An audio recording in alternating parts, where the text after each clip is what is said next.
What's good, everyone? In today's video, I'm going to be going through my most ideal and perfect round one fixture in which I've created as a bit of a lead up and build up video to my overall fixture video, which I've created and will be out on the Friday. So today I'll be going through round one, the games that I've made, but in tomorrow's video, I'll be going through an entire fixture. I've made all games. I've spent the last 3 weeks working on this. So that is sort of why in the last 3 weeks, the content on the channel hasn't really been as prominent as it probably should be. Now, I've seen videos like this pop up on my feed quite a bit where people go through their dream round one fixtures, but with pretty much every video that I've seen, there has been at least a couple of flaws and just things in that video that'll just never happen. Well, let's kick off the games with the first one being played on the Thursday night. Scrap the Wednesday night games, they didn't work. The crowd numbers, they were a letdown for the game last year. So for this year, we've gone for a Thursday night clash, and it comes to no real surprise that the first game of the season again will be between Richmond and Carlton at the MCG. I know as of late a lot of people are getting sick of this rivalry always being played as the first game of the season, but finally I feel like the time is now for these two sides to start actually playing against each other, and we'll actually start playing some really good quality contests, considering that these two sides are up and coming and are expected to both make the finals. And again, with the first game of the round, I always feel like it's very important to have two games that can draw a really, really big crowd. I feel like it's more important having that as opposed to sides that are just good in general, because you've got to have a really big crowd to pick out the G for round one. I just feel like that's the perfect way to kickstart the season. And again, Richmond Carlton, they've been doing it for the last 10, 15 years. Even the AFL themselves have essentially confirmed that it's going to be the first game of the round. So it's going to be happening. No real surprises. Richmond Carlton, they play off the first game of the season, round one. And the second game on the Friday night, we're going to give Geelong the home game. However, not against the Swans, contrary to what a lot of people have been saying. The grand final rematch will not continue again, in my opinion, or at least not in this season 2023. Instead, I've gone Geelong to play Collingwood at the MCG Friday night, 7:50. A massive clash between two sides that finish in the top 4 and can again attract a massive crowd. Not only will this game tell us exactly where Collingwood are at and if they are still a side that can probably make the top 4 again, but it also helps us know where Geelong are at, and if they win this game again fairly easily, we just know again that they're going to be that side that are just going to be dominant throughout the year. Now, again, why I haven't gone with Geelong v Sydney, for one, I don't really feel like the grand final rematch works that well. I mean, last year, it was a bit of a letdown and a bit of a disappointment in terms of the overall crowd numbers and sort of the hype. There's always going to be hype, to begin the season. So why not just save the grand final rematch? And again, Geelong themselves have come out and said to the AFL that they don't want to be playing the grand final rematch round one to start the season. So instead, we're going to give them their time to Collingwood, reward them with a home game.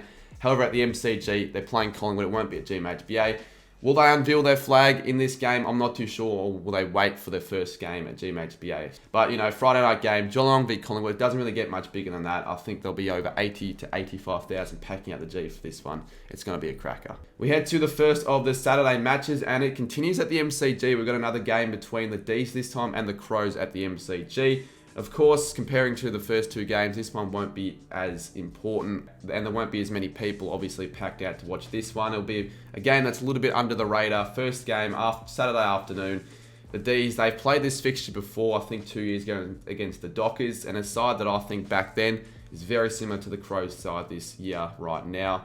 It's going to be a real testament to see where the Crows are at. Are they good enough to possibly compete with the best, a side that won the flag in 2021? And I just feel like for this game, it's good to have it on the Saturday afternoon. It's not going to attract that big of a crowd. I don't even think it's going to get more than 25, 30,000. Now, for the next Saturday game, instead of having another afternoon clash, as we've seen a lot of times round one, we skip straight to the twilight time slot. And we've got the Suns taking on the Saints at Metricon Stadium, the first game away from the MCG and Melbourne. And we've got two sides that I believe are very similar placed leading into 2023. We've got the Suns, who are a team on the rise, a team that possibly may make finals in 2023. And we've got the Saints. The Saints are just a side that a lot of people are unsure of. A lot of saying they're going to drop, to the bottom 4 even. Some are saying they might rise because of loss flying into the 8, and I just don't really know where they're at. These two sides, they always play off in classic games. I mean, I think at one stage, the average winning margin was 4 points in a period of 5 games alone. I think the Saints have now won 7 in a row, so it's good for the Saints. Bit of confidence to possibly win this one again. But at Metricon, it's no easy beat. The Suns are a really good side at Metricon. And having a twilight game there as well, it's a good game to have as a build-up to the Saturday night clashes. We head to the Saturday night games. We've got 2. The first one will be between the Dogs and the Swans at Marvel Stadium. Again, we have decided to reward two sides who played finals last year in the Dogs and the Swans. However, I do feel like these sides are going to dip this year, especially the Dogs. The Dogs probably not deserving to make the finals last year.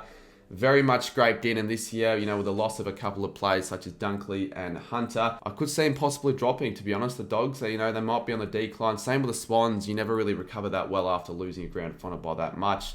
But it doesn't take anything away from this clash. I think at Marvel, this will be the Channel 7 game. The Dogs, they always seem to play pretty well during these sort of time slots. And the Swans, well, I think they're going to be out for the challenge. This will be a close game of footy, I reckon. It'll be a similar game to the round 3 clash between these two sides in 2022, I think. And we got a second Saturday night game as well between the Power and the Dockers. We got two sides where one in the Power, they were expected to finish a lot higher than what they did in 2022. Severely underperformed, and are expected, in my opinion, to make the finals this season. And the Dockers, a side who, they had a really brilliant season. The Dockers, they finished 5th. They could have finished in the top 4. This will be a really good test for them to see if they're still that side that are going to be contending for the finals and top 4, that top 8 quality side, against the Power outfit at Adelaide Oval, who I think are going to be hungry to start the season off with a win and not allow themselves to start off another season like they did in 2022. So we now head to the Sunday games, and I've scheduled a few dead rubbers considering it's the Sunday. You're not going to be scheduling the massive games during this day, and it just always happens in a fixture. You've always got to have a few dead rubbers scheduled here and there.